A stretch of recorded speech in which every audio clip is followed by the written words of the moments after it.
Hey guys, today I'm going to be doing a book review on The Daughter of Dr. Moreau by Silvia Moreno-Garcia.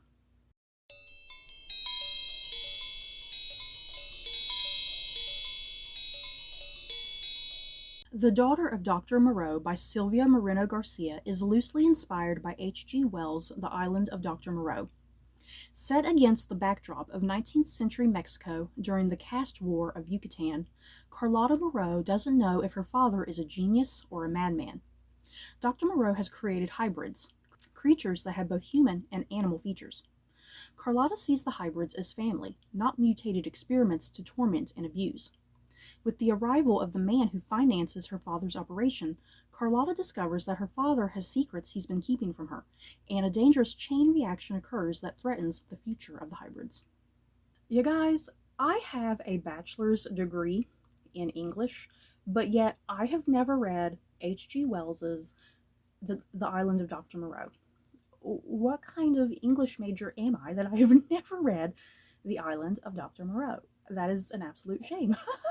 I tell you what though, after reading this book, I was definitely like, man, I need to try and pick up The Island of Dr. Moreau at some point, because I think now that I've read this, it'd be fun to sit and read the classic that this is loosely inspired by, and maybe sit and try to compare.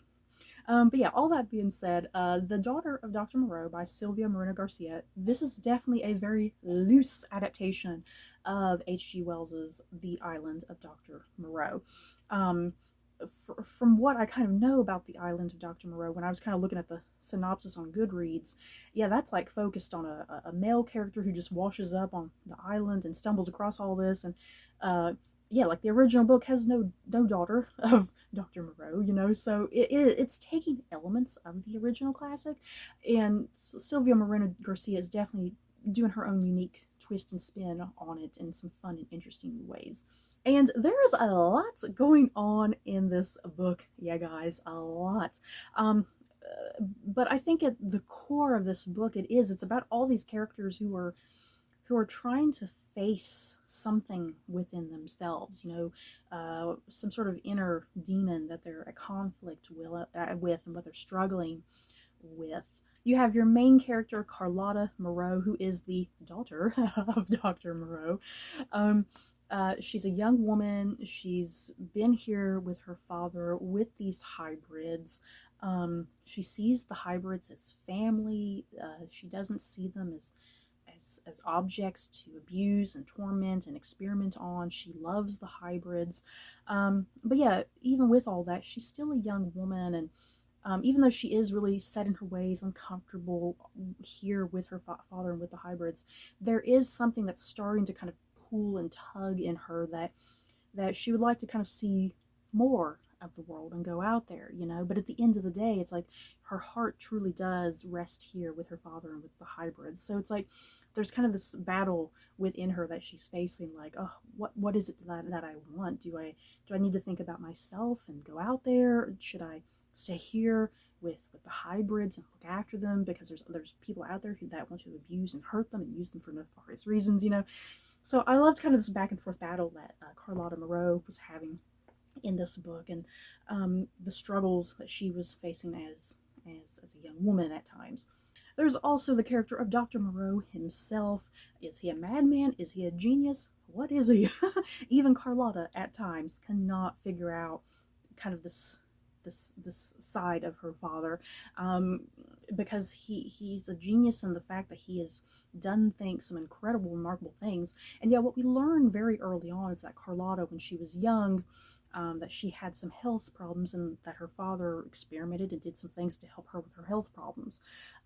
So there's like this good side of what her father does, but then there's also this kind of darker side that he's essentially playing God. And that's kind of another theme of this book, should you play God? And who has the right to play God? So yeah, Dr. Moreau himself is a character. He's very interesting. He's definitely kind of a very mysterious, vague character initially, until things start kind of unraveling and you start to kind of get where his true agendas lie. One of my personal favorite characters in this book is a character named Montgomery Lawton. He's a man, when you're first introduced to him at the start of the book, he's in his I believe he's in his early 20s, and then there is about a 10-year time gap that happens fairly early in the book, and then he's like in his 30s, his early 30s for the remainder of the novel. But yeah, Montgomery Lawton, he comes to Dr. Moreau as essentially kind of this new overseer, if you will. He's there to kind of look after the property, look after the hybrids. He's almost like this security force upon himself, keeping away people who should not be there, and helping Dr. Moreau with his experiments and helping Carlotta. He runs in and out of towns to collect things for Dr. Moreau. Montgomery Lawton, he's one of the more tragic characters of this story. As his story starts to get unraveled and told, you get the idea that he's very melancholic. He's prone to being a drunk, and he drinks a lot. He has issues with alcohol. And yeah, he has his own backstory that involves like his sister and his ex-wife and everything. And he definitely has a really interesting relationship with Carlotta that he often can't explain. He was definitely one of my top favorite characters. I really enjoyed his reasoning and being in this story and whatnot. The other main characters that you have in this novel are the Lizalde family. Hernando Lizalde is the man who is essentially financing this whole operation for Dr. Moreau.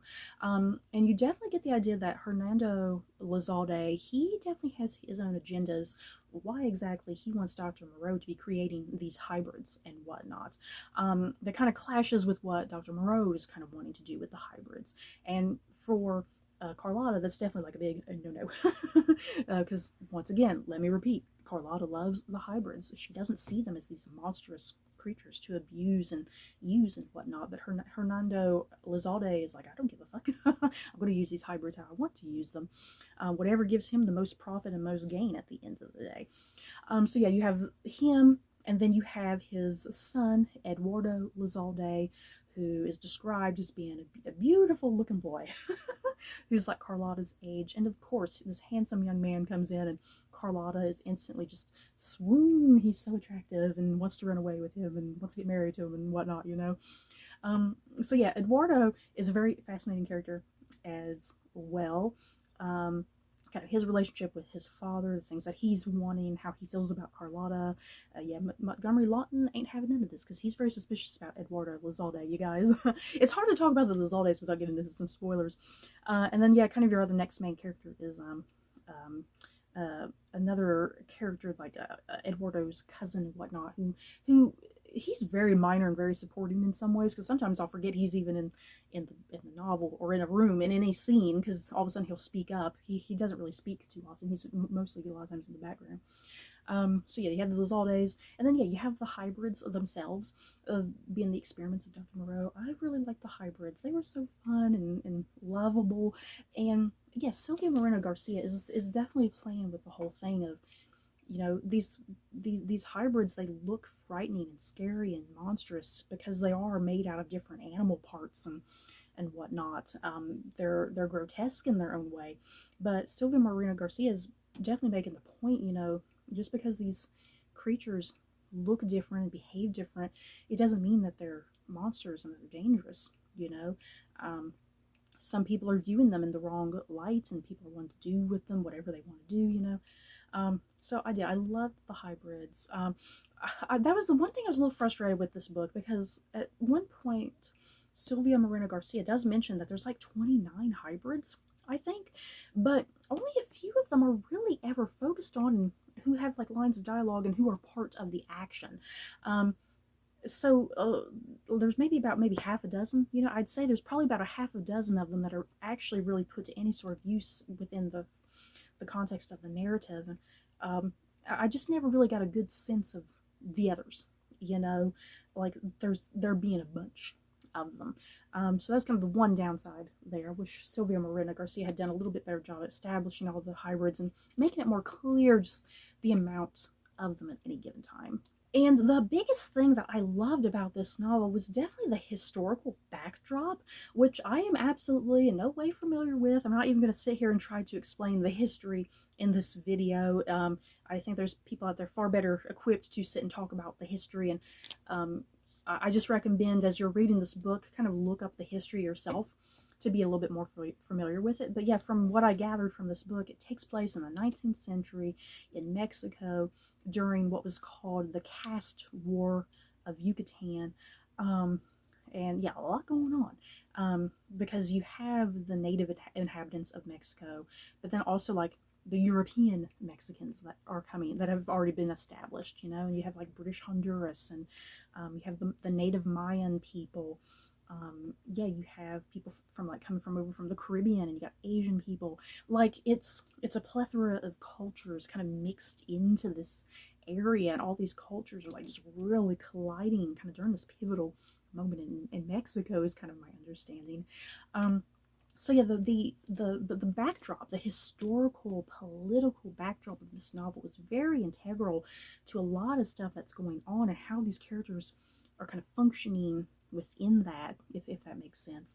I love that. I absolutely loved all the historical detail going on here, because this is not just, you know, a retelling for the sake of having a retelling. It's doing a lot within the retelling itself by using this historical political background and whatnot, and yeah, trying to tell this story of a man who's playing God, and should he be playing God? Who has that right to play God? A story about one woman's struggles to find herself and her independence. Montgomery Lawton's journey for self-absolution, you know. And yeah, in the background of all this is definitely race and class issues that are a pretty big deal. So that's what I was saying at the top of kind of when I was getting into this book, that Silvia Moreno-Garcia, she is trying to do a lot, but I think she handles it all rather wonderfully and beautifully in a very cohesive manner that makes sense. You know, I never felt like there were loose ends or something didn't make sense. I think Silvia Moreno-Garcia had a really strong grasp of the story she was trying to tell within this political historic backdrop and whatnot, and I think it really meshed cohesively and wonderfully together. From what I was seeing with other reviews for this book, it seemed like a lot of reviewers were having issues with the pacing of this book, that they felt like it was very slow. And I think I agree with that, to a sense that I think this book does come across initially as very, very slow, because it kind of reached a point in this book I was like, okay, what are we kind of building up to here exactly? And once you do get to the big climax of this book, it's like, oh, okay, it's like it clicks, you know. A lot of stuff kind of finally clicks, like what this book is trying to get to, and like in hindsight, it's like I appreciated that, you know. I appreciated the slow build up, the slow burn, because once you do reach these pivotal moments in the narrative, it's like you really need to have that emotional connection to Carlotta and to Montgomery Lawton and to the hybrids. You know, you have to feel something for these characters as big dramatic things are happening around them. So yeah, despite the slow buildup, I personally think it was worth it in overall hindsight, you know. And like any good book, there is definitely a twist in this book. I'm definitely not going to say what the twist is. But I wasn't shocked. It's one of those twists that happens that I think we, the audience, are supposed to be like, oh my god, I didn't see that coming. But before I even started this book, I kind of knew what the twist was going to be anyway, I felt like. So what it is, I was definitely not shocked. You know, I was definitely not shocked or surprised. And despite that, though, it still did not ruin my enjoyment of the book. If anything, because I felt like I was multiple steps ahead of the characters, it kind of made me excited, like, oh, I can't wait for the characters to kind of realize this and get to this, because it's like I knew way more than the characters did, you know. So that was kind of exciting in its own way. So see, that may be another negative for some readers, that whatever the twist is, like I said, I'm not going to mention what the twist is, it may be frustrating to some people. Like, that's it, I feel like I kind of already guessed that from the start of this book. Overall, I highly enjoyed this book. This is my second Silvia Moreno-Garcia book after Mexican Gothic. I freaking loved Mexican Gothic, you guys. I really enjoyed this. I can't wait to read some more Silvia Moreno-Garcia. I have several of her books lying around on my shelves, and I need to get around to them, you guys. But yeah, I really liked this. A really unique take and spin on the island of Dr. Moreau, which was refreshing. I really liked the characters. I love the story. More importantly, I cannot repeat this enough, I love the historical political backdrop interwoven into this narrative. It just absolutely worked for me in the context of what was going on. So yeah, if this sounds like your cup of tea, I definitely really recommend it, guys. So you guys, that is it for my thoughts and feelings on The Daughter of Dr. Moreau. In the comments below, have you guys read this book? Did you love it? Did you hate it? Do you plan on reading it? Just let me know your thoughts down below. So that's it for this video. Don't forget to like, comment, and subscribe. And if you like this video, you may like these other videos. Bye guys.